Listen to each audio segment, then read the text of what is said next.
Good morning बच्चों। ये आज हमारी मैथ्स की वर्कशीट नंबर 13 एक चर वाले रैखिक समीकरण। दो बच्चों की बातचीत दी है, महिमा और श्वेता की। महिमा ने श्वेता से उसकी उम्र पूछी। श्वेता ने कहा, मेरी और मेरे बड़े भाई की उम्र दो क्रमागत सम संख्याएं हैं और दोनों की आयु का योग 30 है। अब आप स्वयं सोच लो कि मेरी उम्र कितनी होगी। अब महिमा ने तो ऐसे बोल दिया, महिमा को श्वेता ने ऐसे बोल दिया। अब महिमा ने क्या सोचा कि 10 और 20 भी हो सकता है, ठीक है ना बेटा, क्योंकि दोनों सम है, दोनों इवन नंबर हैं। 18, 12 भी हो सकता है क्योंकि उनको मिलाकर भी 30 आ रहा है। लेकिन दोनों क्रमागत सम संख्याएं नहीं है। क्रमागत यानी बेटा कंसेक्यूटिव इवन नंबर्स, दो लगातार नंबर जो हैं, जैसे 12 और 14, 18 और 20, इस तरह के दो नंबर। तो देखिए उसने इसको कैसे सॉल्व किया, रैखिक समीकरण की हेल्प से, लीनियर इक्वेशन की हेल्प से। माना श्वेता की उम्र कितनी हो गई बेटा, 2x। 2x हम इसलिए ले रहे हैं क्योंकि ये इवन नंबर है। तो उसके बड़े भाई की उम्र कितनी हो जाएगी, इससे 2 अधिक, क्योंकि सम संख्याओं के बीच में अंतर कितना होता है, 2 वर्ष का। तो इसकी 2x हो गई श्वेता की, और श्वेता के भाई की उम्र हो गई 2x + 2। अकॉर्डिंग टू क्वेश्चन अब बेटा क्या हो जाएगा, प्रश्नानुसार क्या हो जाएगा, दोनों की उम्र का योग यानी कि हमें प्लस करना पड़ेगा। तो 2x + 2, दोनों का योग जब हम कर रहे हैं, दोनों का योग कितना दिया है, 30 वर्ष। ठीक है, सभी को पता है चर के साथ जुड़ेगा, x के साथ जुड़ेगा। तो 2x + 2x कितना हो गया, 4x। 4x + 2 = 30। अब x तो अपनी जगह रहेगा बेटा, ये 2 उस साइड जाएगा, ट्रांसपोज होगा, उस साइड जाके माइनस हो जाएगा। तो 30 - 2, 4x = 30 - 2, 30 - 2 = 28। 4 कहाँ आएगा, यहाँ नीचे आ जाएगा, बटे में डिवाइड होगा, इसको डिवाइड करेगा। जब 28 को 4 से डिवाइड करेंगे, 4 का टेबल रीड करेंगे तो 7 बार में जाएगा। ठीक है, कितनी बार में जाएगा बेटा, 7 बार में। तो x कितना आ गया आपका, 7। अब हमने श्वेता की उम्र मानी थी बेटा 2x, तो यानी 2 और x की जगह हमने रख दिया 7। कितनी हो गई, 14 वर्ष हो गई। श्वेता की उम्र हो गई 14 वर्ष और उसके भाई की है 2x + 2। 2x यानी कि 14 हो गया, 14 + 2 16 वर्ष। अब बेटा हम इसे चेक भी कर सकते हैं कि हम अगर 14 और 16 को ऐड करेंगे तो हमारा 30 वर्ष हो जाएगा। ठीक है ना बेटा, सबको क्लियर है। सेकंड क्वेश्चन देखिए, एक आपको उदाहरण दिया है। प्रवीण के पास गुल्लक में रुपए 180 है। उसने दक्ष से कहा कि इस गुल्लक में सिर्फ 2 और 5 के सिक्के हैं और 2 के सिक्कों की संख्या 5 के सिक्कों की संख्या की दुगनी है। तो बताओ मेरे गुल्लक में 2 और 5 के कितने सिक्के हैं। ठीक है ना बेटा, तो अब क्या दिया हुआ है, 2 की जो सिक्कों की संख्या है वो 5 के सिक्कों की संख्या की दुगनी है। तो हम पहले 5 के सिक्के मान लेते हैं। माना गुल्लक में रुपए 5 के सिक्के कितने हैं बेटा, s हैं। तो क्योंकि 2 रुपए के उसके दुगने हैं तो 2s हो गए। तो अब क्वेश्चन के अकॉर्डिंग क्या हो जाएगा बेटा, दोनों को मिलाकर कितने रुपए हो रहे हैं, 180। अब 5 रुपए के सिक्के अगर s हैं तो टोटल रुपए कितने हो जाएंगे, 5 × s। ठीक है ना, कि अगर 2 रुपए के 5 सिक्के हैं, सॉरी 5 रुपए के अगर 2 सिक्के हैं तो 5 दूनी 10 होगा। उसी तरह अगर 5 रुपए के s सिक्के हैं तो 5 × s हो गया, प्लस 2 रुपए के बेटा कितने सिक्के हैं, 2s।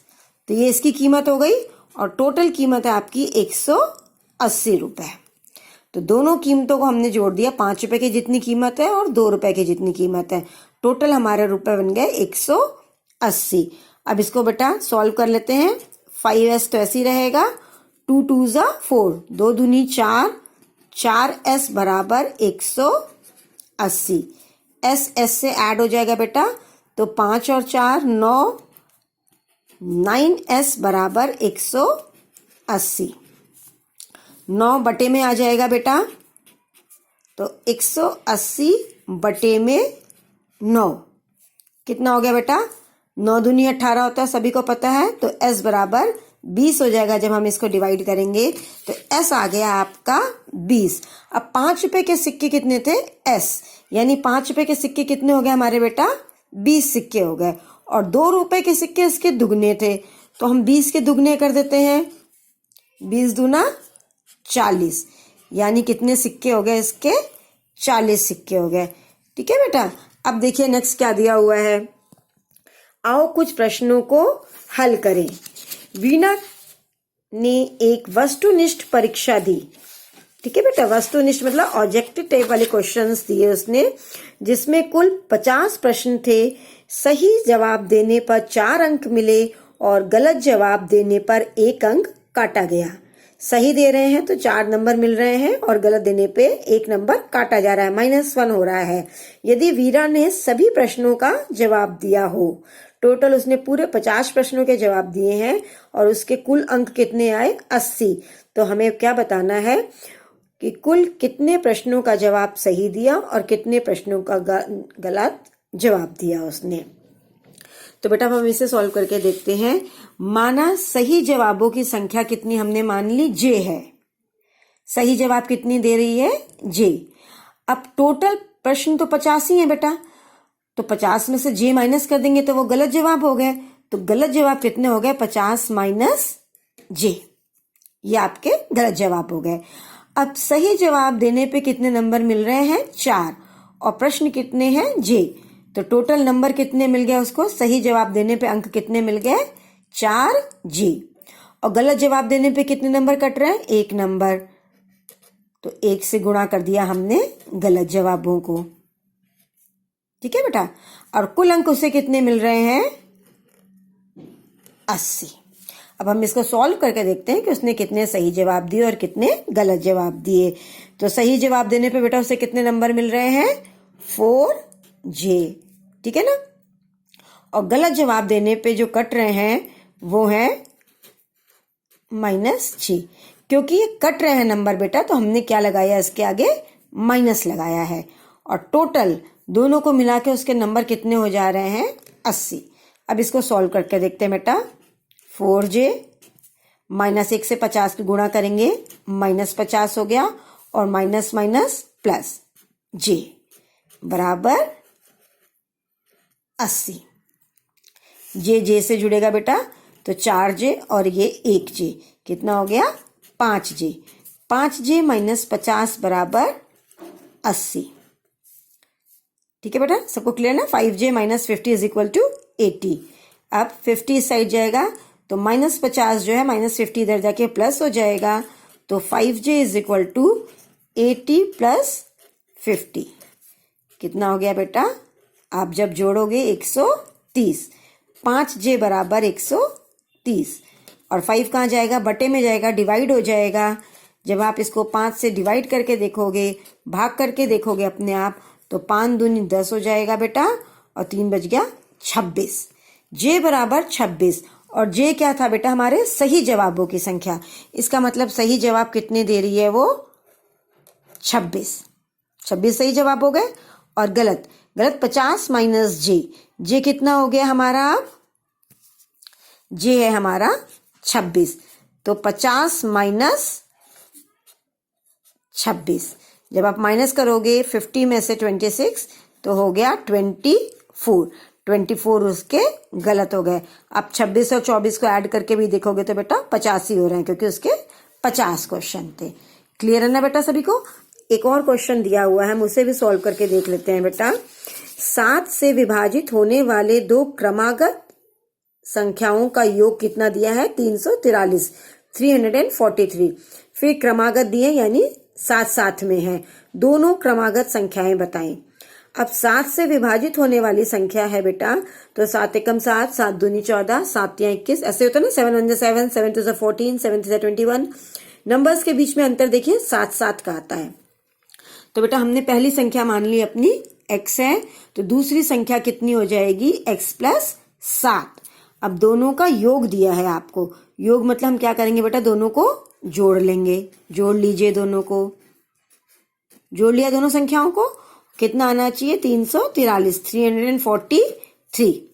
x को x से ऐड कर देंगे बेटा 2x, 2x plus 7 is equal to 343। 7 इस साइड जाएगा बेटा, ट्रांसपोज करेंगे इसे तो उधर जाके प्लस 7 क्या हो जाएगा -7। वेरी गुड, माइनस कर दीजिए। 343 माइनस 7 करोगे आप तो 336 आ जाएगा, 336।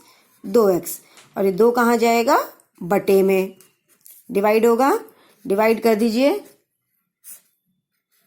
जब बेटा आप भाग दे के देखोगे ठीक से, अपने आप सारे बच्चे भाग दे के देखेंगे तो 2 1 2 हो जाएगा, 1 बच जाएगा 13, 2 6 12, 1 फिर बच गया, 2 8 16, 168 आ गया। x बराबर कितना आ गया 168।